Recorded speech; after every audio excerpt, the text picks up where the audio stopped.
राष्ट्रवादी अजित पवार पक्षातील अंतर्गत संघर्ष, शरद पवारांच्या दरबारी बड्या नेत्यांनी पार्थ पवारांची तक्रार केल्याची माहिती, तर कुटुंब प्रमुख म्हणून पार्थ पवारांना समज देण्याची केली मागणी।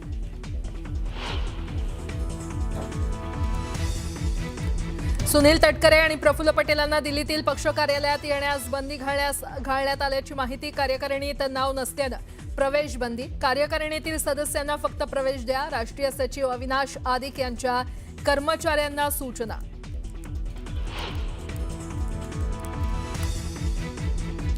राज्याच्या वाळू धोरणात मोठा बदल, ईडब्ल्यूएस घरकुलांना 10% वाळू मोफत मिळणार, महसूल मंत्री चंद्रशेखर बावनकुळेंचा निर्णय।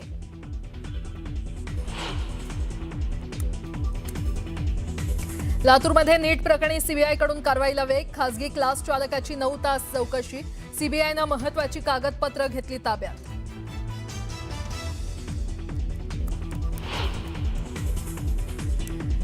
नीट पेपर लीक प्रकरणाची क्रोनॉलॉजी समोर, पुण्याच्या मनीषा वाघमारेनं साथीदारांच्या मार्फत नगर, नाशिक आणि गुरुग्रामपर्यंत नेक्सस चालवत पेपर जयपूरला पाठवला, धक्कादायक माहितीमुळे एकच खळबळ।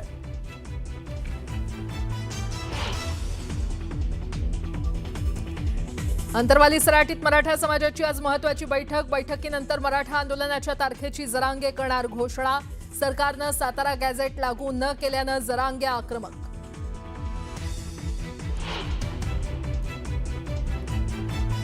कारागृहात असूनही भोंदूखराची कमाई सुरू, रिंग रोडसाठीच्या भूसंपादनातून मिळणार तब्बल 3 कोटी, भूसंपादनाचा लाभ घेण्यासाठी मुलींना हजर राहावं लागणार।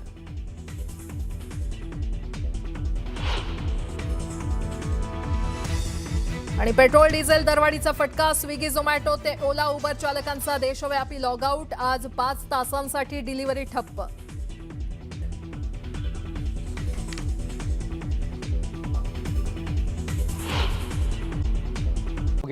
अजित पवार यांच्या निधनानंतर राष्ट्रवादी काँग्रेसमधील आता अंतर्गत वाद चव्हाट्यावर येतात। त्याचबरोबर राष्ट्रवादीतील अंतर्गत संघर्ष शरद पवार यांच्या दरबारी सध्या पोहोचल्याची माहिती समोर येते। अंतर्गत नाराजी बरीच आहे, त्यामुळे बड्या नेत्यांकडून पार्थ पवारांची तक्रार देखील केली जाते अशी माहिती सूत्रांनी दिली आहे। पत्रावरून रंगलेला वाद थांबायचं नाव घेत नाहीये। आता या पक्षांतर्गतच तक्रारीचा सूर आता शरद पवार यांच्या दरबारी पोहोचलेला आहे। राष्ट्रवादीतल्या बड्या नेत्यानं पवारांकडे पार्थ पवारांची तक्रार केल्याची माहिती सूत्रांनी दिली आहे। शरद पवारांनी कुटुंब प्रमुख म्हणून पार्थ पवारांना समज द्यावी अशी मागणी या नेत्यांनी शरद पवार यांच्याकडे केल्याची माहिती सूत्रांनी दिली आहे। आम्ही पक्षासाठी अहोरात्र मेहनत घेतली आहे, दादा असताना असे काही घडायचं नव्हतं असं मत अजित पवारांच्या एनसीपी नेत्यांनी पवारांकडे मांडलंय। सुनेत्रा पवारांनी निवडणूक आयोगाला दिलेल्या पत्रावरूनही चर्चा झाल्याची माहिती मिळते। आमचा मान सन्मान राखला पाहिजे असं आम्हाला वाटतंय असंही नेत्यांनी म्हटलंय।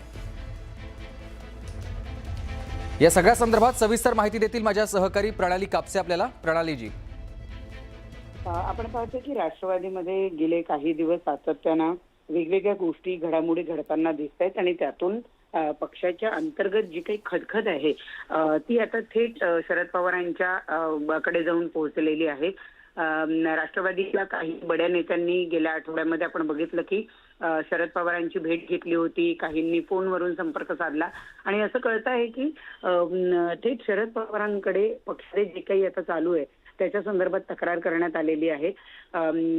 पार्थ पवार यांच्यावर विशेषतः ही नाराजी असल्याचं या सगळ्या नेत्यांचं दिसून येत आहे। त्यांची जी कार्यपद्धती आहे ती अनेक जे सिनियर नेते आहेत त्यांना ती पटत नाही आहे। त्यांच्याशी ज्या भाषेमध्ये बोललं जात आहे, ज्या पद्धतीनं त्यांना वागणूक दिली जाते आहे, त्याबद्दल ही सगळी नाराजी थेट शरद पवारांकडे पोहोचलेली आहे।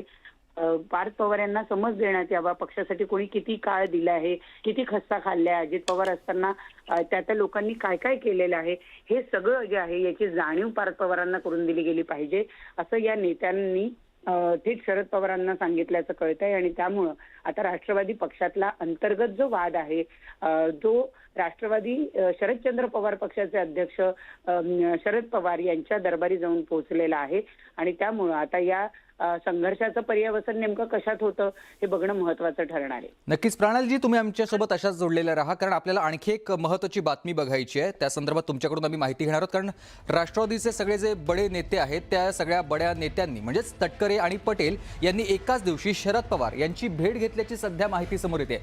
शरद पवार हे राष्ट्रवादी शरद पवार पक्षाचे प्रमुख आहेत आणि त्यांची व्हायरल पत्रानंतर ही भेट त्यांनी घेतल्याची चर्चा आहे, तशी चर्चांना उधाण आलेलं आहे। एकाच दिवशी या दोन्ही नेत्यांनी ज्येष्ठ नेते शरद पवारांची भेट घेतली आहे. आधी सुनील तटकरे आणि त्यानंतर प्रफुल्ल पटेल यांनी स्वतंत्रपणे शरद पवारांची भेट घेतल्यानं राजकीय चर्चांना उधाण आलंय. या भेटीचं टायमिंग अत्यंत महत्त्वाचं मानलं जात आहे, कारण ज्या दिवशी ही भेट झाली त्याच दिवशी सकाळी राष्ट्रवादी काँग्रेस पक्षाचे निवडणूक आयोगाला एक दिलेलं पत्र सोशल मीडियावर प्रचंड व्हायरल झालं होतं. आणि हे पत्र व्हायरल झाल्यानंतर लगेचच या दोन्ही नेत्यांनी शरद पवार यांची भेट घेतल्यामुळे पडद्यामागे नेमक्या काय हालचाली सुरू आहेत या चर्चांना उधाण आलेलं आहे. या सगळ्या संदर्भात प्रणालीजी पुन्हा एकदा अधिकची माहिती द्या. आपल्याला माहिती आहे, ज्या पत्राचा उल्लेख आपण या बातमीमध्ये केलेला आहे ते पत्र 29 एप्रिलला दिलं गेलेलं पत्र आहे, जे काही दिवसांपूर्वी म्हणजे साधारणतः 12 मेला सकाळच्या सुमारास ते व्हायरल झालेलं होतं, ज्याच्यामध्ये आपण बघितले की राष्ट्रवादी पक्षाच्या राष्ट्रीय कार्यकारिणीचा उल्लेख करण्यात आलेला होता. आणि त्या राष्ट्रीय कार्यकारिणीमध्ये प्रफुल्ल पटेल असतील किंवा सुनील तटकरे असतील यांच्या नावांच्या समोर त्यांची संघटनात्मक कुठलीही पदं जी आहे ती देण्यात आलेली नव्हती. राष्ट्रीय कार्यकारिणीमध्ये जरी त्यांच्या नावाचा उल्लेख करण्यात आलेला असला तरीही सुद्धा त्यांना कुठल्याही जबाबदारीचं वाटप जे आहे, संघटनात्मक जबाबदारीचं वाटप करण्यात आलेलं नाहीये. हे दोन्ही सदस्य आहेत, हे दोन्ही खासदार आहेत. राज्यसभा खासदार प्रफुल्ल पटेल हे राज्यसभेचे गटनेते आहेत, तर सुनील तटकरे हे लोकसभेमध्ये एकटेच असल्यामुळे ते सुद्धा लोकसभेचे गटनेते आहेत. पण ह्या दोन ज्या आहेत या संसदीय जबाबदाऱ्या आहेत, पक्षाच्या अंतर्गत संघटनात्मक जबाबदाऱ्या त्यांच्यावर कुठल्याही देण्यात आलेल्या नाही. आणि त्यामुळं हे दोन्ही नेते नाराज असल्याची त्या दिवशी चर्चा होती. त्याच दिवशी संध्याकाळी आसामचा शपथविधी आटपून सुनील तटकरे हे थेट शरद पवारांना भेटायला गेल्याचं आपण बघितलेलं होतं. प्रफुल्ल पटेल भेटायला गेले असल्याची सूत्रांची माहिती आहे. तसे काही पुरावे जरी आपल्याला मिळाले नसले तरी प्रफुल्ल पटेल सुद्धा त्याच दिवशी रात्री सुनील तटकरे भेटून गेल्यानंतर काही तासांनी शरद पवार यांना भेटायसाठी गेलेले होते, अशी सूत्रांची माहिती आहे. नक्कीच धन्यवाद तुम्ही दिलेल्या या सविस्तर माहितीसाठी.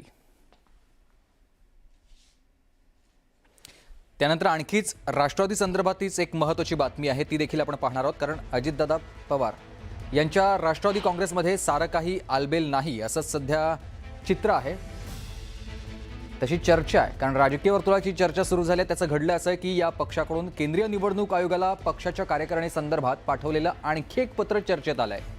29 एप्रिल 2026ला पाठवलेल्या पत्रात तटकरे यांच्या नावासमोर प्रदेशाध्यक्ष आणि प्रफुल्ल पटेल यांच्या नावासमोर कार्याध्यक्ष असा पदोल्लेख नाहीये.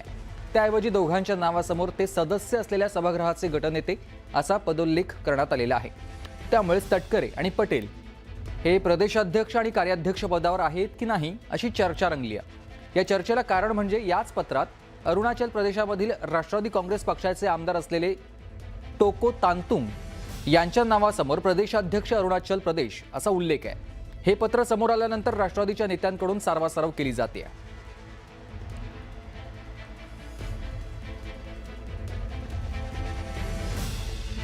तर नेमकं काय घडतंय ते देखील आपण पाहणार आहोत. म्हणजे पत्रातला उल्लेख काय, कसा, कुठे टाळला गेलाय आणि त्याच्यामुळे कशा चर्चा सगळ्या रंगल्यात त्या आपण आता पाहणार आहोत ग्राफिक्सच्या माध्यमातून. सगळ्यात आधी हे पत्र दिलेलं होतं सुनेत्रा पवार राष्ट्रीय अध्यक्ष, त्यांचं हे पत्र आहे. आणि त्या पत्रामध्ये सुनेत्रा अजित पवार नॅशनल प्रेसिडेंट असं सरळपणे लिहिलेलं आहे. पण दुसऱ्या बाजूला इतर जी नावं आहेत, श्री टोको तांगतुंग यांच्या नावासमोर देखील अरुणाचल प्रदेश स्टेट प्रेसिडेंट असं लिहिलेलं आहे. मात्र यामध्ये इतर नावांमध्ये जशी इतर फक्त काही MLA महाराष्ट्र किंवा अशीच नाव आहेत, तसंच नाव हे शरद पवारांच्या, माफ करा, राष्ट्रवादी काँग्रेसच्या म्हणजेच प्रफुल्ल पटेल आणि सुनील तटकरे यांच्या नावासमोर तसा उल्लेख थेटपणे केलेला नाहीये. वर आपण पाहतोय Sunetra Ajit Pawar national president, Praful Patel NCP leader आणि सुनील तटकरे NCP लीडर एवढंच लिहिलेलं आहे. म्हणजे थेट त्यांच्या पुढे लोकसभा त्यांचं जे गटनेते पद आहे तेवढंच लिहिलेलं आहे. मात्र श्री तोको तांगतुंग अरुणाचल प्रदेश यांच्यासमोर स्टेट प्रेसिडेंट आहे. सुनील तटकरे यांच्या नावासमोर तसं नाही आहे किंवा प्रफुल्ल पटेल यांच्या नावासमोर देखील त्यांचा पदोल्लेख टाळलेला आहे. आणि म्हणूनच या चर्चांना एकूणच उधाण आलेलं आपण पाहतोय.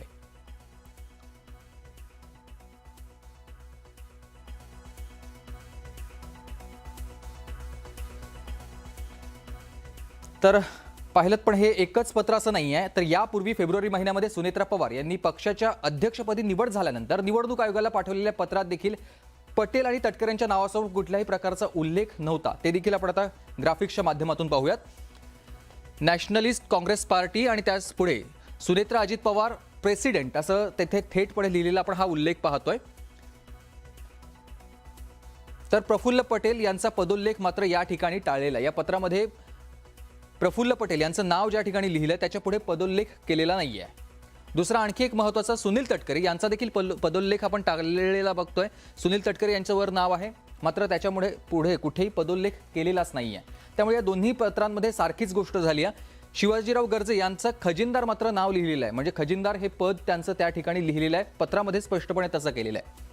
तर ह्या सगळ्या गोष्टी सातत्याने घडतात। मात्र येत्या 2 आठवड्यामध्ये किंवा येत्या आठवड्यामध्ये अजित पवारांच्या राष्ट्रवादीच्या प्रमुख नेत्यांची एक बैठक होणार आहे आणि सुनील तटकरे प्रफुल्ल पटेल यांच्या बाबतीत सुरू असणाऱ्या चर्चांबद्दल या बैठकीमध्ये चर्चा होणार असल्याची माहिती मिळते आहे। त्या सगळ्या संदर्भात देखील आपण काही गोष्टी पाहणार आहोत।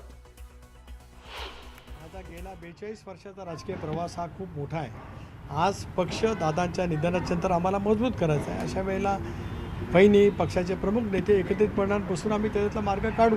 आमचं धोरण NDAमधलं आहे। NDA आम्हाला मजबूत करायचे आहे। राष्ट्रवादी काँग्रेस पक्ष अधिक मजबूत करायचा आहे। त्यामुळे प्रभुभाई असतील, मुश्रीफ साहेब असतील, धनंजय असतील, दिलीप वळसे पाटील असतील, भुजबळ साहेब असतील, सगळेजण आम्ही एकत्रितपणे बसू। अनेक वेळेला वेगवेगळ्या पक्षात राजकीय काही घटना घडत असतात, पेच प्रसंग निर्माण होतात, चर्चेतून त्याच्यातला मार्ग निघत असतो। आमच्या सर्वांचं उद्दिष्ट एक आहे, त्या उद्दिष्टाची वाटचाल करण्यासाठी आम्ही सगळेजण एकत्रितपणाने बसू, लवकरच बसू। सुनील तटकरे साहेब प्रदेशाध्यक्ष आहेत का नाही हे अद्याप स्पष्ट होत नाही। निवडणूक आयोगाला जे पत्र होतं त्यामध्ये फक्त ते आमदार आहेत अशा पद्धतीचा उल्लेख, खासदार आहेत अशा पद्धतीचा फक्त उल्लेख नाही आहे की आमची जी केंद्राची जे आमचं ऑफिस बेरर आहे त्यामध्ये त्यांचं आहे, तो ते आज ते प्रदेशाध्यक्ष आहेतच।